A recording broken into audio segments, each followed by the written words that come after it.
की शुरुआत होती है डोरा और डिएगो को दिखाते हुए, जहां डोरा की माँ उन दोनों को खाने के लिए अंदर बुलाती है। और हम डोरा के पेट बूट को भी देखते हैं जो कि वहाँ शरारतें कर रहा होता है। अब शाम के खाना खाते समय डोरा के पिता उसको एक पारापता नाम की जगह बताते हैं जहाँ पे बहुत सारा गोल्ड होता है। अब अगले दिन डिएगो वहाँ से जाने वाला था क्योंकि उसके पेरेंट्स की शिफ्टिंग शहर में हो चुकी थी। अब हम 10 साल बाद का समय देखते हैं जहाँ की डोरा बहुत बड़ी हो चुकी है और वो अभी भी पारापाता को ढूंढने में लगी हुई है। और वो ऐसे ही एक्सप्लोर करते करते एक गुफा में पहुंच जाती है जहां वो उस मूर्ति को पाने के लिए वहां से जंप करती है, पर जंप करते ही वो नीचे गिर जाती है और बूट्स को अपने पेरेंट्स को बुलाने के लिए बोलती है। और अब हम देखते हैं कि डोरा एक मैप को देखकर खुश हो रही होती है और वो बोलती है कि हमने पारापाता ढूंढ लिया। पर उसके पेरेंट्स बोलते हैं कि तुम हमारे साथ नहीं, अब तुम हाई स्कूल जाओगी। और सबको भरे दिल से गुड बाय कहते हुए डोरा वहाँ से निकल जाती है और अपने अंकल आंटी के पास शहर आ जाती है जहाँ के सभी उसको वेलकम करने के लिए आए होते हैं। और साथ ही हम डिएगो को भी देखते हैं। घर जाकर डिएगो डोरा का उसको रूम दिखाता है और तभी डोरा डिएगो को हाफ बार दिखाती है जो कि 10 साल पुराना था, पर डिएगो को वो याद नहीं होता। और तभी डोरा वो हाफ बार खा लेती है और वो सोने के लिए बाहर लॉन में चली जाती है।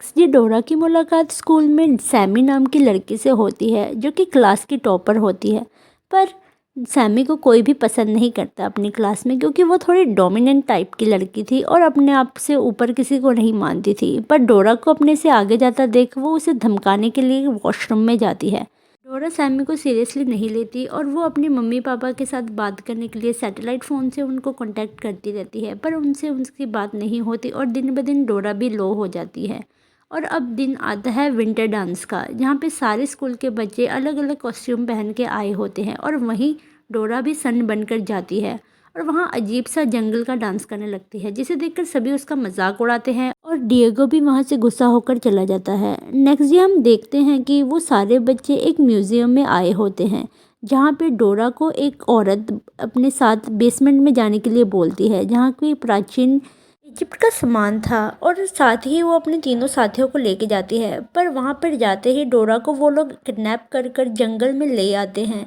अब डोरा थोड़ा सा झांक कर देखती है कि उनकी तरफ एक आदमी आता है जिसका नाम अलेजेंड्रो होता है, पर वो उन्हें बचाने आया था और वो उनको वहाँ से रिहा करा के सबको भगा कर लेके जाने लगता है कि तभी वो लोग उनके पीछे स्वाइपर को भेज देते हैं और स्वाइपर डोरा से उनका मैप चुरा कर उनको दे देता है और वहाँ से भाग जाते हैं। हंटर डोरा को बोलता है कि तुम्हारे माता पिता मुसीबत में हैं क्योंकि वो पारापाता की खोज करते हुए निकल गए और उनका अभी तक कोई नामो निशान नहीं पता चला। और अब वो अपने माता पिता की खोज में जंगल में आ जाती है और 2 दिन के सफ़र करने के बाद डोरा को उसके पेरेंट्स का कैंप मिलता है जहाँ पे उसका पेट बूट्स भी उससे मिल जाता है और वो देखती है कि उसके पेरेंट्स ने एक निशान छोड़ा हुआ होता है। पर अचानक से उन पर हमला होता है और वो लोग अपनी जान बचाते हुए नदी के किनारे आ जाते हैं। वहीं पर डिएगो को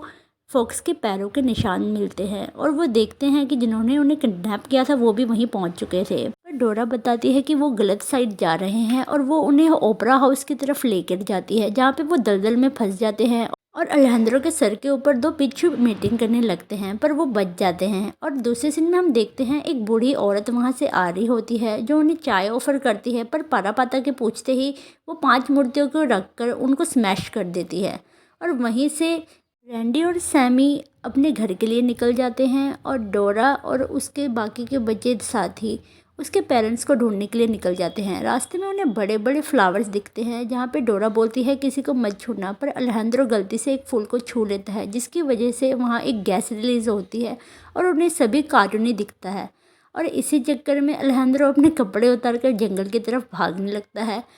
और डिएगो डोरा भी मस्ती करने लगते हैं। और एंड में हम देखते हैं कि डोरा को उसका मैप, बैकपैक सब बातें करते हुए दिख रहे होते हैं और वो दोनों भाई बहन जंप करने के लिए दूसरी तरफ जा रहे होते हैं, पर वो गिरने ही वाले होते हैं। तभी सैमी और रैंडी उन्हें बचा लेते हैं और तभी हम देखते हैं कि डोरा बेहोश हो चुकी थी और रैंडी उसे टॉर्च मारकर गाते हुए उठाता है और तभी डोरा भी होश में आ जाती है। और अगले दिन वो सभी मिलकर आगे बढ़ रहे होते हैं कि वो तभी एक गुफा में गिर जाते हैं, जहाँ पे गलती से रैंडी एक पोल को खींच देता है और वहाँ पे पानी भरने लग जाता है और वो ड्रेनेज के सहारे वहाँ से बाहर निकलते हैं। वहीं पे डोरा को उसके पेरेंट्स भी मिल जाते हैं और वो डोरा बताती है कि मैं आपके फ्रेंड के साथ आई हूँ जिसका नाम अलेहांद्रो है, पर उसके पेरेंट्स बताते हैं कि हमारा कोई भी दोस्त नहीं है। और वहीं पे हम देखते हैं कि अलेहांद्रो उन सबको होस्टेज बनाकर पारापाता के शहर पर पहुंच जाता है, पर पीछे से बूट्स उन सबको खोल देता है। डोरा भी अपने योयो की मदद से उन पर निगरानी रख रहे आदमी को बेहोश कर देती है और वो सभी वहाँ से भाग जाते हैं, पर वो लोग डोरा के पेरेंट्स को बचा नहीं पाते और एक साइड आकर डोरा रोने लगती है। तभी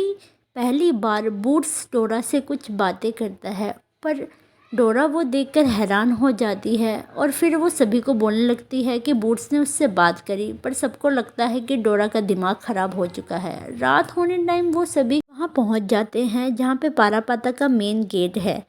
और वो लोग वहाँ जाकर उस गेट को खोलने की कोशिश करते हैं। तभी रैंडी की नज़र उन पत्थरों पे पड़ती है जिसको अलाइन करके वो गेट खोलने में कामयाब हो जाते हैं और अब वो सभी अंदर की तरफ जाते हैं जहाँ पे उन्हें अलग अलग ट्रैप से बचते हुए वहाँ से निकलना था और पारापाता की गोल्ड सिटी को ढूंढना था। और वो आगे जाते हुए देख ही रहे थे कि कभी उन लोगों पर बहुत सारी मकड़ियाँ हमला कर देती थी तो कभी बहुत सारी नुकीली धारदार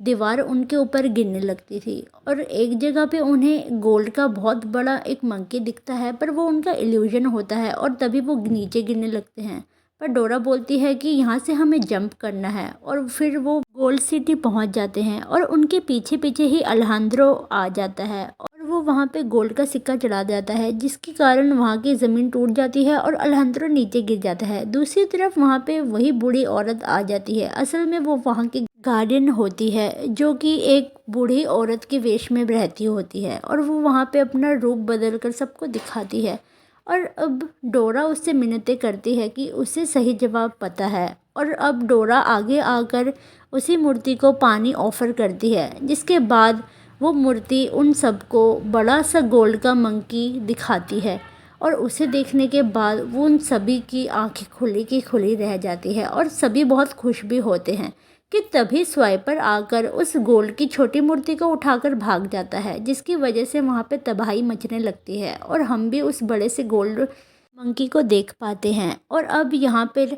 बूट्स भी उस स्वाइपर से लड़कर वो छोटी गोल्ड की मूर्ति को ले लेता है और डोरा को दे देता है। अब डोरा बहुत ही बहादुरी दिखाते हुए उस छोटे गोल्ड की मूर्ति को वहीं वापस अपनी जगह पर रख देती है, जिससे वहाँ का मौसम एकदम शांत हो जाता है और ये देखकर सभी खुश हो जाते हैं। अब उनके बाहर निकलने के बाद फिर से वो बड़ा दरवाज़ा लग जाता है और जिसमें एक प्यारा सा फूल भी उगता है और डिएगो भी अपने प्यार का इजहार करता है और सैमी उसे किस करते हुए हाँ में जवाब देती है। और अब उन्हें बचाने के लिए एक हेलीकॉप्टर आता है में वो सब पार्टी करते हैं और डोरा अपने पेरेंट्स को बोलती है कि वो अब हाई स्कूल पढ़ना चाहती है। और अब शीन शिफ्ट होता है हाई स्कूल की तरफ जहाँ पे डोरा और उसके बाकी के 3 दोस्त मिलकर नाच रहे होते हैं और साथ ही पूरा स्कूल भी उन लोगों के साथ डांस करने लगता है और इसी हैप्पी एंडिंग के साथ ये मूवी ख़त्म हो जाती है। Thank you for watching, bye bye.